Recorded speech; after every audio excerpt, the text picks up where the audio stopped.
Hi friends, welcome to పెండెన్స్ kitchen. ఈరోజు వీడియోలో హెల్దీగా రాగి పిండితోటి రోటీని ఎలా ప్రిపేర్ చేసుకోవాలో చూపించబోతున్నాను. ఇలా రాగి పిండితోటి హెల్దీగా రోటీ చేసుకొని బ్రేక్ఫాస్ట్లోకైనా, లంచ్లోకైనా, లేదంటే డిన్నర్లోకైనా ఇలా ఎప్పుడైనా సరే ఈజీగా చేసుకొని టేస్టీగా తినేయచ్చు. అలాగే డయాబెటీస్ ఉన్న వాళ్ళైనా, మంచిగా హెల్దీ ఫుడ్ తినాలనుకునే వాళ్ళైనా, బరువు తగ్గాలనుకునే వాళ్ళైనా ఈ రెసిపీని తప్పకుండా ట్రై చేసి చూడండి. సో ఇక ఏమాత్రం ఆలస్యం చేయకుండా ఈ హెల్దీ అండ్ టేస్టీ రాగి రోటీని ఎలా ప్రిపేర్ చేసుకోవాలో ఈ వీడియోలోకి వెళ్ళి చూసేయండి. ఈ రాగి రోటీని ప్రిపేర్ చేసుకోవడం కోసం ఇలా ఒక మిక్సింగ్ బౌల్ తీసుకొని అందులోకి 1 కప్పు రాగి పిండిని వేసుకోండి. నేను ఇక్కడ సూపర్ మార్కెట్లో రెడీమేడ్గా ప్యాకెట్స్లో రాగి పిండి దొరుకుతుంది కదా, ఆ రాగి పిండిని తీసుకున్నాను.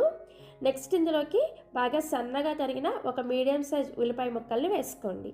అలాగే 3 నుంచి 4 వరకు పచ్చిమిర్చీలని ఇలా చిన్నగా ముక్కలుగా కట్ చేసుకొని వేసుకోవాలి. తర్వాత ఒక మీడియం సైజ్ క్యారెట్ని ఈ విధంగా తురుముకొని వేసుకోండి. నెక్స్ట్ ఇందులోనే బాగా సన్నగా తరిగిన కరివేపాకు కొద్దిగా, అలాగే కొత్తిమీర కూడా కొద్దిగా వేసుకోండి. అలాగే 1/2 టీ స్పూన్ దాకా పసుపు, రుచికి సరిపడా ఉప్పును కూడా వేసుకోండి. ఇవన్నీ వేసుకున్న తర్వాత వీటిని స్పూన్తోనే బాగా కలిసేటట్లుగా కలుపుకోండి. సో మనకి పిండిలో ఈ ఉల్లిపాయ ముక్కలు, అలాగే క్యారెట్, పచ్చిమిర్చి అన్నీ కూడా కలిసిన తర్వాత ఇప్పుడు ఇందులోకి వేడి వేడి నీళ్ళని కొద్దిగా పోసుకుంటూ పిండిని మనం చపాతీ పిండి కన్నా కానీ కొంచెం సాఫ్ట్గానే ప్రిపేర్ చేసుకోవాలి. నీళ్ళని ఒకేసారి ఎక్కువగా పోసుకోకుండా ఇలా కొంచెం పోసుకుంటూ పిండిని ప్రిపేర్ చేసుకోండి. ఇలా వేడి నీళ్ళని వేసుకొని రాగి పిండిని ప్రిపేర్ చేసుకోవడం వలన మనకి పిండిలో జిగురు ఏర్పడి రాగి రోటీ అనేది మనకి చక్కగా సాఫ్ట్గా వస్తుంది అనమాట. అలాగే మనం ఈ పిండిని బాగా సాఫ్ట్గా ప్రిపేర్ చేసుకున్నామంటే ఈ రోటీల్ని మనం చక్కగా చేత్తోనే ప్రెస్ చేసుకుంటూ రోటీని ప్రిపేర్ చేసుకోవచ్చు. ఫస్ట్ మనం ఈ పిండి అంతా కూడా ఇలా స్పూన్తో కలిపిన తర్వాత ఇప్పుడు చేతికి కొద్దిగా నూనెని అప్లై చేసుకొని చేత్తో కొద్దిగా ఒత్తుతున్నట్లుగా ఈ పిండిని కలుపుకోవాలి. మనకి ఈ రాగి రోటీని ప్రిపేర్ చేసుకోవడం కోసం పిండి కన్సిస్టెన్సీ అనేది ఈ విధంగా ఉండాలి. ఇక్కడ నేను మీకు పిండి కలిపిన తర్వాత చూపిస్తున్నాను, చూసారా? మనం చేత్తో ఈ విధంగా ప్రెస్ చేసి చూసామంటే రోటీ ప్రిపేర్ చేసుకోవడానికి వీలుగా ఉండాలన్నమాట. సో ఈ విధంగా పర్ఫెక్ట్గా పిండిని ప్రిపేర్ చేసుకోండి. సో పిండిని ఈ విధంగా కలుపుకున్న తర్వాత దీన్ని రెస్ట్ ఇవ్వాల్సిన అవసరం కూడా ఏమీ లేదు. వెంటనే మనం ఈ పిండితోటి రోటీలను ప్రిపేర్ చేసుకోవచ్చు. ఇక నేను రోటీని ప్రిపేర్ చేసుకోవడం కోసం బటర్ పేపర్ని తీసుకున్నాను.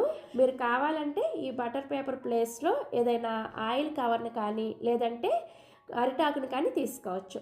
సో ఇలా బటర్ పేపర్ని తీసుకొని దీని మీద కొద్దిగా నూనెని అప్లై చేసుకొని మనం ప్రిపేర్ చేసుకున్న పిండిలో నుంచి ఇలా కొద్దిగా పెద్ద పిండి ముద్దను తీసుకొని దీన్ని ఈ బటర్ పేపర్ మీద పెట్టి మీ చేతికి నూనెని కానీ, లేదంటే కొంచెం నీళ్ళని కానీ తడి చేసుకొని ఈ రాగి రోటీని ఈ వీడియోలో చూపిస్తున్న విధంగా ప్రెస్ చేసుకోండి. మీ చేతి మునివేళ్లతోనే ఈ రోటీని చక్కగా రౌండ్గా ప్రెస్ చేసుకోండి.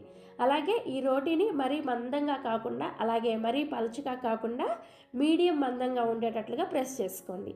మరీ మందంగా ప్రిపేర్ చేసుకున్నారంటే మీకు రోటీ కాలడానికి ఎక్కువ టైం పడుతుంది అనమాట. అదే మరీ పలుచగా ప్రిపేర్ చేసుకున్నారంటే మీకు రోటీ అనేది పప్పు చెక్కలాగా గట్టిగా వస్తుంది అనమాట. కాబట్టి ఈ రోటీని మరీ మందంగా కాకుండా, పలుచగా కాకుండా ఇక నేను మీకు చూపిస్తున్నాను, చూసారా? ఈ విధంగా మీడియంగా ఉండేటట్లుగా రోటీని ప్రిపేర్ చేసుకోండి. సో ఇలా రోటీని ప్రిపేర్ చేసుకున్న తర్వాత ఈ రోటీని కాల్చుకోవడం కోసం స్టవ్ మీద ఒక పెనాన్ని పెట్టుకొని బాగా వేడి చేసుకోండి. మీరు ఎప్పుడైనా సరే ఇలా రోటీలను కాల్చుకోవడం కోసం సపరేట్గా ఒక పెనాన్ని పెట్టుకోండి. దోశలు వేసుకునే పెనం మీద కనుక రోటీలు వేసుకున్నారంటే మీకు నెక్స్ట్ టైం దోశ వేసుకోవడానికి సరిగా రావన్నమాట, అతుక్కుపోతాయి. కాబట్టి రోటీలకి సపరేట్గా, అలాగే దోశలకి సపరేట్గా పెనాన్ని సెట్ చేసుకోండి. సో మనకి ప్యాన్ అనేది బాగా వేడైన తర్వాత మంటని మీడియం ఫ్లేమ్లోకి పెట్టుకొని దీని మీద 1 టీ స్పూన్ వరకు నూనెను వేసుకొని ఇలా ప్యాన్ అంతా కూడా అప్లై చేసుకొని, ఫ్రెండ్స్ ఇప్పటి వరకు చూసిన వీడియో కనుక మీకు నచ్చితే ప్లీజ్ ఒక లైక్ చేసి ఈ వీడియోని మీ ఫ్రెండ్స్కి అండ్ రిలేటివ్స్ కూడా షేర్ చేయండి. అలాగే మన ఛానల్ని ఇప్పటి వరకు సబ్స్క్రైబ్ చేసుకోకపోతే ఇప్పుడే సబ్స్క్రైబ్ చేసుకోండి. మనం ప్రిపేర్ చేసుకున్న రోటీని ఈ విధంగా డైరెక్ట్గా ప్యాన్ మీద వేసేసుకోండి.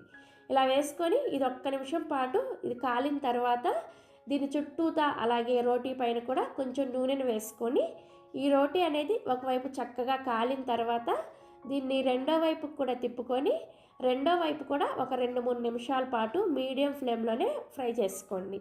మనకి ఈ ఉల్లిపాయలు అలాగే పచ్చిమిర్చి చక్కగా వేగుతాయి అన్నమాట. సో ఒక 2 నిమిషాల పాటు ఈ రోటీని కాల్చుకొని సర్వింగ్ ప్లేట్లోకి తీసుకోండి. ఇదే విధంగా మనం ప్రిపేర్ చేసుకున్న పిండితో సేమ్ నేను చూపించిన ప్రాసెస్లోనే రోటీని ప్రిపేర్ చేసుకొని చక్కగా మీడియం ఫ్లేమ్లోనే కాల్చుకోండి. ఇక నేను చూపించిన 1 కప్పు రాగి పిండికి మీకు 4 రోటీలు తయారవుతాయి అన్నమాట. సో ఈ విధంగా రోటీలు ప్రిపేర్ చేసుకొని మీకు నచ్చిన ఏ చట్నీతో అయినా సర్వ్ చేసుకోండి. అస్సలు చట్నీ ఏమి లేకపోయినా కానీ మనం దీనిలో ఉల్లిపాయ ముక్కలు, పచ్చిమిర్చి, క్యారెట్ అన్నీ వేసుకున్నాం కదా, ఒట్టిగా తిన్నా కానీ ఈ రాగి రోటీ అనేది చాలా చాలా చాలా టేస్టీగా ఉంటుంది. ఒకవేళ మీకు సైడ్ డిష్గా ఏమైనా కావాలి అనిపిస్తే ఇంట్లో ఉండే ఏదైనా నిలవ పచ్చని వేసుకొని కూడా దీన్ని సర్వ్ చేసుకోవచ్చు. ఈ రోటీని తింటూ మధ్య మధ్యలో ఉల్లిపాయ ముక్కలు నంచుకుంటూ ఉంటే చాలా చాలా కమ్మగా అనిపిస్తుంది. అలాగే ఈ రోటీ అనేది మన ఆరోగ్యానికి చాలా చాలా మంచిది. మీరు బరువు తగ్గాలనుకున్నా కానీ, లేదంటే డయాబెటీస్తో బాధపడే వాళ్ళు కానీ, లేదంటే హెల్తీగా మనం బ్రేక్ఫాస్ట్ని కానీ, లంచ్ని కానీ, డిన్నర్ని కానీ తినాలనుకుంటే 10 నిమిషాల్లో చక్కగా ఈ రోటీని ప్రిపేర్ చేసేసుకోవచ్చు. పిల్లలు కూడా చాలా ఇష్టంగా తింటారు. సో తప్పకుండా మీరు ఈ హెల్తీ బ్రేక్ఫాస్ట్ని ట్రై చేసి చూడండి. ట్రై చేసిన తర్వాత మీ ఫీడ్బ్యాక్ని నాతో షేర్ చేసుకోవడం అస్సలు మర్చిపోవద్దు. అలాగే ఈ వీడియో మీకు నచ్చితే ఒక లైక్ చేసి మీ ఫ్రెండ్స్కి అండ్ రిలేటివ్స్ కూడా షేర్ చేయండి. మరిన్ని Emmy and tasty breakfast recipes కోసం పెండెమ్స్ కిచెన్ని సబ్స్క్రైబ్ చేసుకోండి. Thank you.